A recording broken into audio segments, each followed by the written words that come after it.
പാകിസ്ഥാനിൽ കഴിയുന്ന ഭീകരൻ ഹാഫിസ് സെയ്ദിനെ ലോറൻസ് ബിഷ്ണോയ് നോട്ട് കിട്ടുമെന്ന് കേൾക്കുന്നല്ലോ.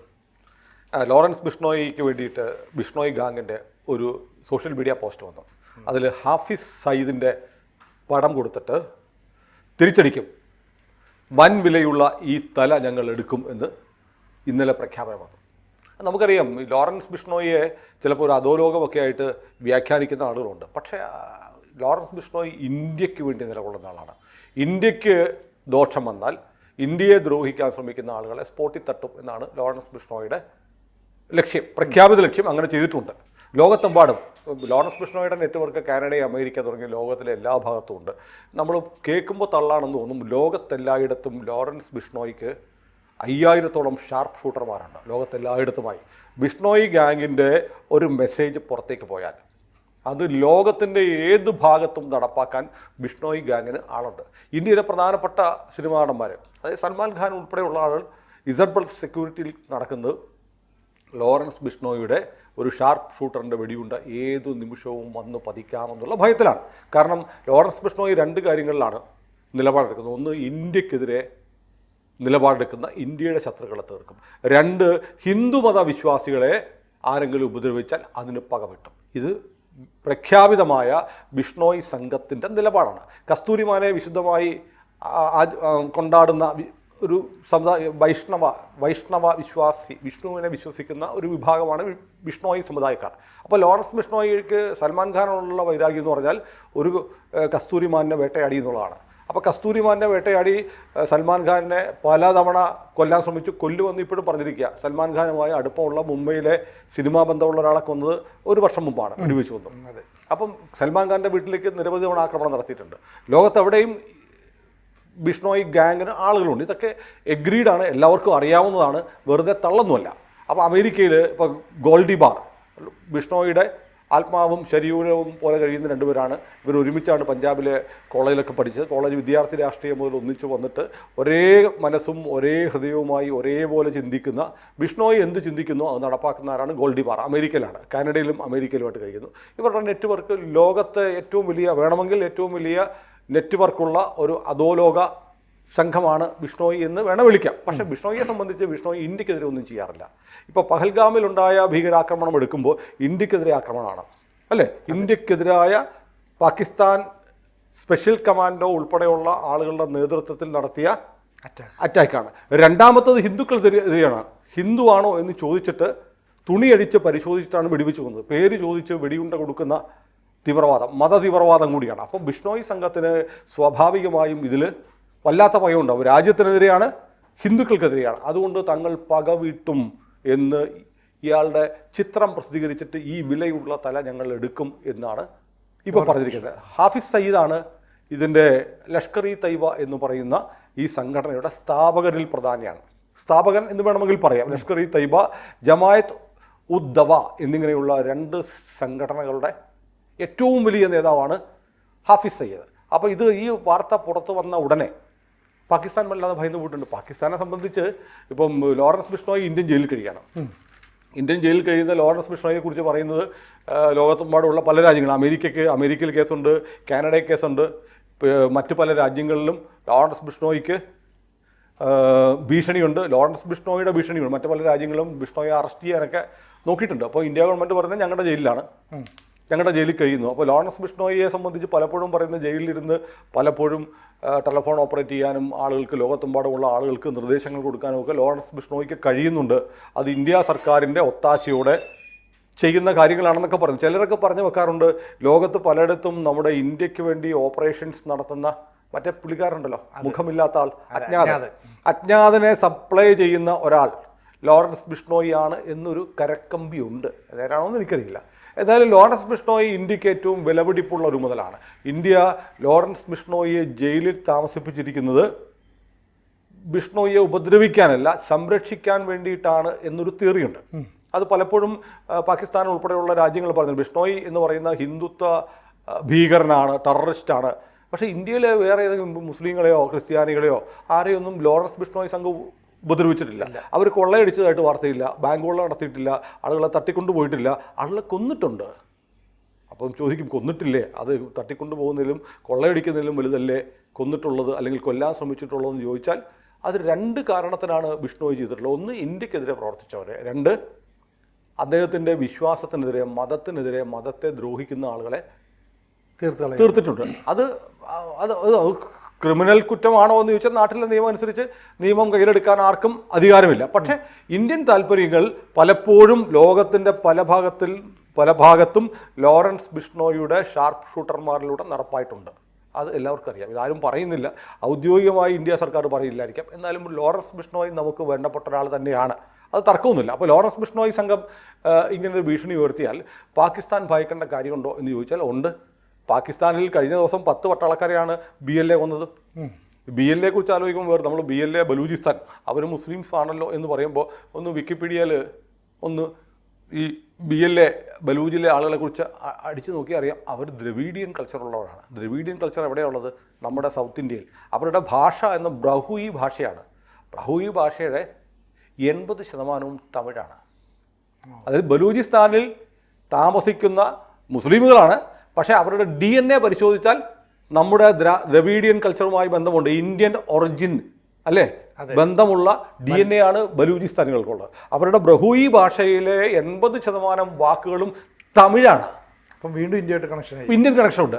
അപ്പോൾ ഇന്ത്യൻ കണക്ഷൻ എന്ന് പറയുന്നത് അതുകൊണ്ട് തന്നെയാണ് ബലൂചിസ്ഥാനും ബലൂജികളും ഇന്ത്യയുമായി വലിയ അടുപ്പമുള്ളത്. അവർക്ക് ഇന്ത്യയുടെ ഭാഗമാവണമെന്നാണ് അവരുടെ രാജാവ് ഖാൻ ഉൾപ്പെടെയുള്ള ആളുകൾ ആഗ്രഹിച്ചത്. നമ്മൾ പല വീഡിയോയിൽ എങ്ങനെയാണ് ബലൂചിസ്ഥാൻ സ്വതന്ത്ര രാജ്യമായിരുന്ന ബലൂചിസ്ഥാനെ എങ്ങനെയാണ് പാകിസ്ഥാൻ പിടിച്ചെടുത്തത്, ജിന്ന എങ്ങനെയാണ് ചതിച്ചതെന്നൊക്കെ കാണിച്ച് നമ്മൾ മുമ്പ് വീഡിയോ ഒക്കെ ചെയ്തിട്ടുണ്ട്. അത് നമ്മൾ ആവർത്തിക്കുന്നില്ല, നമ്മുടെ പ്രേക്ഷകർ കണ്ടു കാണും. കാണാത്തവർക്ക് വേണ്ടിയിട്ട് നമുക്ക് വേണമെങ്കിൽ പിന്നീട് ഒരിക്കൽ BLA കുറിച്ച്, ബലൂചിസ്ഥാൻ ആർമിയെക്കുറിച്ച് ഒരു സ്പെഷ്യൽ സ്റ്റോറി നമുക്ക് ചെയ്യാം. ഏതായാലും ഈ നിർദ്ദേശമല്ല, ഈ ഭീഷണി വന്ന ഉടനെ പാകിസ്ഥാൻ അതീവ ഗൗരവത്തിലെടുത്തു. കാരണം ലോറൻസ് ബിഷ്ണോയുടെ ആളുകൾ BLA ഇല്ല എന്നങ്ങനെ പറയാൻ പറ്റും? ലോകത്ത് എല്ലായിടത്തും ഉണ്ട് ലോറൻസ് ബിഷ്ണോയ്ക്ക്. അത് ഷാർപ്പ് ഷൂട്ടർമാരാണ്. 5000-ഓളം ആളുകളുള്ള 5000 പേരുള്ളൊരു സേനയാണ് ബിഷ്ണോയി സംഘത്തിനുള്ളത്. അപ്പോൾ ഏതായാലും ഇയാളെ താമസിപ്പിച്ചിരുന്നത് ഹാഫിസ് സയ്യിദിനെ താമസിപ്പിച്ചിരുന്നത് പാകിസ്ഥാനിൽ ലാഹോറിനടുത്തുള്ള മൊഹല്ല ജോഹർ എന്ന ജനസാന്ദ്രത കൂടിയ സ്ഥലത്തായിരുന്നു. നിറയെ ആളുകൾ താമസിക്കുന്ന ഒരു പ്രദേശം. അവിടെ ഒരു മോസ്ക് ഉണ്ട്, ഒരു മദ്രസയുണ്ട്. ഇതിനോടൊക്കെ ചേർന്നുള്ള വീട്ടിലാണ് ഹാഫിസ് സയ്യിദിനെ താമസിപ്പിച്ചിരുന്നത്. പക്ഷേ ലോറൻസ് ബിഷ്ണോയി ഗ്യാങ്ങിൻ്റെ ഭീഷണി വന്നതിനെ തുടർന്ന് അവിടെ നിന്ന് ഹാഫിസ് സയ്യിദിനെ മാറ്റിയിരിക്കുന്നു എന്നാണ് ഇപ്പോൾ പുറത്തു വരുന്ന വിവരം. മാത്രമല്ല, Pakistan special service group SSG അതിൽപ്പെട്ട ഒരുത്തനാണ് നമ്മുടെ പഹൽഗാമിൽ വന്ന് ആക്രമണത്തിന് നേതൃത്വം കൊടുത്ത ആൾ. അവരുടെ സംരക്ഷണവും അഡീഷണൽ മെമ്പർമാരുടെ പ്രൊട്ടക്ഷനും ഇപ്പോൾ കൊടുത്തിരിക്കുന്നു, ഹാഫിസ് സയ്യിദിന് കൊടുത്തിരിക്കുന്നു എന്നാണ് പറയുന്നത്. അപ്പോൾ ഈ പറയുന്ന പോലെ ഇയാൾ ഇപ്പോൾ താമസിപ്പിച്ചിരുന്ന വീടിന് ചുറ്റും ഇന്നലെ വരെ ഉണ്ടായിരുന്ന സ്ഥലത്ത് 1 കിലോമീറ്റർ പരിധിയിൽ സർവൈലൻസ് ക്യാമറ വെച്ചിട്ടാണ്. മോഷൻ സെൻസറിങ്, എന്തെങ്കിലും ചലനം ഉണ്ടായാൽ ഓട്ടോമാറ്റിക്കലി അത് കണ്ട് വാണിംഗ് എടുക്കുന്ന ചിത്രങ്ങൾ ഷൂട്ട് ചെയ്യുന്ന ക്യാമറയൊക്കെ സ്ഥാപിച്ചിട്ടുണ്ട് 1 കിലോമീറ്റർ പരിധിയിൽ.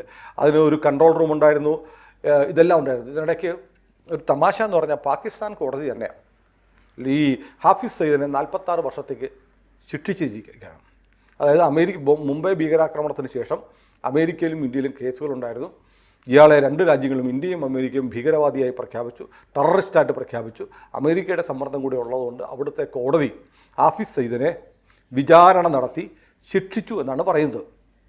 ജയിലിലടച്ചില്ല, ഇയാൾ താമസിക്കുന്ന വീട് തന്നെ ജയിലായിട്ട് അങ്ങ് പ്രഖ്യാപിച്ചു. അങ്ങനെയാണ് പാകിസ്ഥാൻ ചെയ്തുകൊണ്ടിരിക്കുന്നത്. അങ്ങനെ നമ്മളിത് പറയുമ്പോൾ ഹാഫിസ് സയ്യിദിനെ കുറിച്ച് പറയുമ്പോൾ നമുക്ക് പൃഥ്വിരാജ് സുകുമാരനെ കുറിച്ച് പറയാതിരിക്കാൻ പറ്റില്ല. ലഷ്കർ-ഇ-തയ്യബയിൽ നിന്ന് പരിശീലനം കിട്ടി വരുന്ന വീരയോദ്ധാവായിട്ടാണ് എമ്പുരാൻ സിനിമയിൽ പൃഥ്വിരാജിനെ അവതരിപ്പിച്ചിരുന്നത്. അയാളുടെ പേരെന്തായിരുന്നു ആ കഥാപാത്രത്തിൻ്റെ? സയ്യിദ് എന്നുണ്ടായിരുന്നു. അപ്പോൾ ഹാഫിസ് സയ്യിദിൻ്റെ പേരിൽ നിന്നാണ് ആ കഥാപാത്രത്തിൻ്റെ പേര് വരെ എടുത്തതെന്ന് വ്യാപകമായ ആക്ഷേപം ഉണ്ടായിരുന്നു. പലരും ഈ പേരുകളുടെ സാമ്യം, 2 തീവ്രവാദികളുടെ പേര് ചേർത്തിട്ടാണ് ആ കഥാപാത്രത്തിൻ്റെ പേരുണ്ടാക്കിയത് എന്നുവരെ കേരളത്തിൽ ആളുകൾ തിരിച്ചറിയുകയും ചർച്ച ചെയ്യുകയൊക്കെ ചെയ്തിരുന്നു. എന്നാൽ നിർഭാഗ്യം എന്ന് പറയട്ടെ, ഈ സിനിമ ഇറങ്ങി കുറച്ച് ദിവസം കഴിഞ്ഞപ്പോഴത്തേക്ക് ലഷ്കർ ബന്ധമുള്ള മുംബൈ ഭീകരാക്രമണത്തിലെ മുഖ്യ സൂത്രധാരനായ റാണയെ ഇവിടെ കൊണ്ടുവന്നു. എമ്പുരാനൊരു തിരിച്ചടിയായിരുന്നു. കാരണം എമ്പുരാനും അതുമായിട്ട് മുംബൈ ഭീകരാക്രമണവും ലഷ്കർ തയ്യബയുമായിട്ട് ആളുകൾ കണക്ട് ചെയ്തു. അത് കഴിയുമ്പോൾ ഇപ്പോൾ പഹൽഗാം ആക്രമണം കഴിയുന്നു. അതിൽ ഹാഫിസ് സയ്യിദിൻ്റെ പങ്ക് വ്യക്തമാകുന്നു. അപ്പോൾ ഇങ്ങനെ ഇന്ത്യക്കെതിരെ ആസൂത്രിതമായ ശ്രമങ്ങൾ, അട്ടിമറി ശ്രമങ്ങൾ, ഇന്ത്യക്കാരെ ഹിന്ദുക്കളെ കൊല്ലണമെന്ന് മുൻ നിശ്ചയമുള്ള അമേരിക്ക പോലും നോട്ടപ്പുള്ളിയായി ഭീകരനായി പ്രഖ്യാപിച്ചിരിക്കുന്ന ഹാഫിസ് സയ്യിദിൻ്റെ സംഘമാണ് ഈ ആക്രമണങ്ങളൊക്കെ നടത്തുന്നത്. അവരെ വെള്ളപൂശുന്നൊരു സിനിമയാണ് എമ്പുരാൻ എന്നാണ് പരക്കെ ആക്ഷേപം ഉയർന്നത്. ഏതായാലും സയ്യിദിൻ്റെ ചിത്രം കാണിച്ച് ബിഷ്ണോയി സംഘത്തിൻ്റെ ഭീഷണി വന്നത് പാകിസ്ഥാൻ പോലെയുള്ള ഒരു രാജ്യം പോലും അതീവ ഗൗരവത്തിലെടുത്താണ് ഇയാളെ മാറ്റിയിരിക്കുന്നത്. അപ്പോൾ ഞാൻ നേരത്തെ പറഞ്ഞത് 46 വർഷം തടവ് ശിക്ഷയ്ക്ക് വിധിച്ച ഇയാളെ തടവിലൊന്നും ഇടാതെ ഇയാളുടെ വീട് ജയിലിലായിട്ട്, സബ് ജയിലിലായിട്ട് പാകിസ്ഥാനൊക്കെ പ്രഖ്യാപിച്ചു. പിന്നെ പറയാമല്ലോ, സുരക്ഷാ കാരണങ്ങളാൽ ജയിലിലിടാൻ പറ്റുകയില്ല. അതുകൊണ്ട് ഇയാളുടെ വീട് സബ് ജയിലായിട്ട് പ്രഖ്യാപിച്ചു. 1 കിലോമീറ്റർ സർവൈലൻസും SSG കമാൻഡ് അവിടെയൊക്കെ വെച്ചിരുന്ന ആ വീട്ടിൽ നിന്ന് ഹാഫിസ് സയ്യിദിനെ ഇപ്പോൾ മാറ്റിയിരിക്കുന്നു എന്ന് പറയുമ്പോൾ ഒരു വ്യക്തിയല്ല, ഒരു തീവ്രവാദ സംഘടനയല്ല, ഒരു രാജ്യം, പാകിസ്ഥാൻ എന്ന് പറയുന്ന രാജ്യം ലോറൻസ് ബിഷ്ണോയുടെ ഒരു പോസ്റ്റ് വന്നപ്പോൾ പേടിച്ചിരിക്കുന്നു. അപ്പോൾ ഒരു രാജ്യത്തെ, നമ്മുടെ രാജ്യത്ത് ഇന്ത്യയോട് കയറി ചൊറിയാൻ വരെ ധൈര്യം കാണിക്കുന്ന പാകിസ്ഥാൻ ബിഷ്ണോയ് സംഘത്തിൻ്റെ ഒരു പോസ്റ്റ് വന്നപ്പോൾ പേടിച്ച് അവരുടെ കണ്ണിലുണ്ണിയായ ഒരു ഭീകര നേതാവിനെ ഇന്നലെ വരെ ഒരുക്കിയിരുന്ന അതീവ സുരക്ഷാ വലയത്തിലായിരുന്ന സ്ഥലത്ത് നിന്നും മാറ്റി വേറൊരിടത്തേക്ക് മാറ്റി എന്ന് പറയുമ്പോൾ അത്രയ്ക്ക് പേടിയായിപ്പോയി. എത്ര വലിയ സ്വാധീനവും ശക്തിയുമാണ് ലോറൻസ് ബിഷ്ണോയ് സംഘത്തിനുള്ളതെന്ന് വ്യക്തമാണ്. അപ്പോൾ നമ്മൾ നോക്കുമ്പോൾ ഇയാൾ 2019 മുതൽ ഇയാൾ ജയിലിലാണെന്നാണ് പാകിസ്ഥാൻ പറയുന്നത്. പക്ഷേ പലപ്പോഴും ഇയാളെ ഒരു ഡസനോളം തവണ ഇയാൾ കഴിഞ്ഞ വർഷം തന്നെ 2023 ഒരു ഡസനോളം പൊതുപരിപാടികളിൽ പങ്കെടുത്തതായിട്ട് വാർത്തകൾ വന്നിട്ടുണ്ട്. ജയിലിൽ 46 വർഷം തടവ് വിട്ട് ജയിലിൽ കഴിയുന്ന ആൾ ഒരു ഡസനോളം പരിപാടികളിൽ കഴിഞ്ഞ വർഷം തന്നെ പങ്കെടുത്തതായിട്ട് കണ്ടിട്ടുണ്ട്. അതുമാത്രമല്ല, ഇവിടെ മുർദിക്ക് എന്ന് പറയുന്ന സ്ഥലമുണ്ട് പകൽപൂരിലാണ് ഇവരുടെ ആസ്ഥാനമുള്ളത്. അവിടെയും റാവൽകോട്ടിലും പാക് അധിനിവേശ കാശ്മീരിലെ റാവൽകോട്ടിലും ഇയാൾ ഈ കഴിഞ്ഞ 3 ആഴ്ച മുമ്പ് 2 പരിപാടികളിൽ പങ്കെടുത്തതിൻ്റെ ചിത്രങ്ങൾ പുറത്തു വന്നിട്ടുണ്ട്. അപ്പോൾ പാകിസ്ഥാൻ ജയിലിലാണെന്നൊക്കെ പറയും. സാങ്കേതികമായി കടലാസ പ്രകാരം ഹാഫിസ് സയ്യിദ് ജയിലിലാണ്, അമേരിക്കയും ഇന്ത്യയും ബോധ്യപ്പെടുത്താൻ. എന്നാൽ നിർബാധം ഇയാൾക്ക് ഈ തീവ്രവാദ പ്രവർത്തനങ്ങൾ നടത്താനുള്ള അനുവാദവും സ്വാതന്ത്ര്യം പാകിസ്ഥാൻ പകവെച്ചു കൊടുത്തിട്ടുണ്ട്. POK പോയി എന്ത് തെമ്മാടിത്തരം കാണിക്കാനും ഹാഫിസ് സയ്യിദിന് ജയിൽ പ്രശ്നമില്ല. കഴിഞ്ഞ 1 മാസം മുമ്പാണ് ഇയാൾ സഞ്ചരിച്ചിരുന്ന വാഹന വ്യൂഹത്തിലേക്ക് ഒരു ആക്രമണം നടന്നു, BLA ആക്രമണം നടന്നു. ഇയാളുടെ കൂടെ ഉണ്ടായി ഇയാളുടെ അനന്തരവൻ കൊല്ലപ്പെട്ടു. ഓർക്കുന്നില്ലേ? അനന്തരവൻ കൊല്ലപ്പെട്ടു. ഇയാൾ കൊല്ലപ്പെട്ടോ ഇല്ലയോ എന്ന് സംശയം ഉണ്ടായിരുന്നു. പരിക്കേറ്റു. റാവൽപിണ്ടിയിലെ മിലിറ്ററി ആശുപത്രിയിലേക്ക് ഹാഫിസ് സയ്യിദിനെ മാറ്റി എന്നൊക്കെ ഉള്ള വലിയ അഭ്യൂഹങ്ങൾ നമ്മുടെ എമ്പുരാൻ സിനിമയുടെ വിവാദം കത്തി നിൽക്കുന്ന സമയത്തുണ്ടായിരുന്നു. അതിനുശേഷം ഹാഫിസ് സയ്യിദിനെ ആരും കണ്ടിട്ടില്ല. അയാൾക്ക് പരിക്ക് പറ്റിയിട്ട് അയാളെ അവിടെ നിന്ന് കൊണ്ടുപോയി എന്നൊക്കെയാണ് വാർത്ത വന്നിരുന്നത്. ഏതായാലും അന്ന് BLA ആണ് ആക്രമിച്ചത്. BLA ആക്രമണത്തിൽ നിന്ന് കഷ്ടിച്ച് രക്ഷപ്പെട്ട ചത്ത അനന്തരവൻ്റെ അമ്മാവൻ ഇപ്പോൾ പാകിസ്ഥാൻ അയാളെ അതീവ സുരക്ഷിതമായ ഏതോ താവളത്തിലേക്ക് ഇന്നലെ മാറ്റിയിരിക്കുന്നു എന്നുള്ള വാർത്തയാണ് ഇപ്പോൾ നമുക്ക് വരുന്നത്. അതിനകത്ത് ലോറൻസ് ബിഷ്ണോയ് ആണ് എന്നതുകൊണ്ട് വലിയ താമസമില്ലാതെ ഇയാളുടെ സഞ്ചയനത്തിൻ്റെ അറിയിപ്പ് അവിടെ ഉണ്ടെങ്കിൽ നമുക്ക് കിട്ടുമായിരിക്കും. ഏതായാലും ബിഷ്ണോയ് വെറും വാക്ക് പറയാറില്ല. ലോറൻസ് ബിഷ്ണോയ് ഗ്യാങ് ഒരുവരെ ലക്ഷ്യം വെച്ചാൽ അതിനു വേണ്ടിയുള്ള ശ്രമങ്ങൾ അവർ നിരന്തരം തുടരുമെന്ന് തെളിയിച്ചിട്ടുണ്ട്. സൽമാൻ ഖാൻ്റെ കാര്യത്തിൽ തന്നെ കണ്ടിട്ട് എത്രയോ തവണയാണ് സൽമാൻ ഖാന് നേരെ ആക്രമണം ഉണ്ടായിട്ടുള്ളത്. അപ്പോൾ അവർ പരസ്യമായി പറഞ്ഞിരിക്കുന്നു ഹാഫിസ് സയ്യിദിനെ തല എടുക്കും, ഈ വിലയുള്ള തല ഞങ്ങൾ എടുക്കുകയാണെന്ന് പറഞ്ഞു. അപ്പോൾ അത് അവർ ലക്ഷ്യം നേടിയതിൻ്റെ വാർത്തയ്ക്കായി നമുക്ക് കാത്തിരിക്കാം. കാരണം ഇന്ത്യയുടെ ഏറ്റവും വലിയ ശത്രുവാണ്. ഇന്ത്യയുടെ ഏറ്റവും വലിയ ശത്രുവിനെ ലോറൻസ് ബിഷ്ണോയ് തീർത്താലും അജ്ഞാതൻ തീർത്താലും, ഇനി ഇവർ അജ്ഞാതൻ തന്നെയാണ് ലോറൻസ് ബിഷ്ണോയുടെ ഗ്യാങ്ങെങ്കിലും നമുക്ക് സന്തോഷമാണ്. ഇന്ത്യയുടെ നേർക്ക് വിരൽ ഉയർത്തിയ, തോക്കുയർത്തിയ ഒരു കൊടും ഭീകരൻ ഇല്ലാതാവട്ടെ. കൂടുതൽ വാർത്തകളും വിശേഷങ്ങളും നിങ്ങളിലേക്ക് എത്താൻ ABC മലയാളം സബ്സ്ക്രൈബ് ചെയ്യുക, ബെൽ ബട്ടണും അമർത്തുക.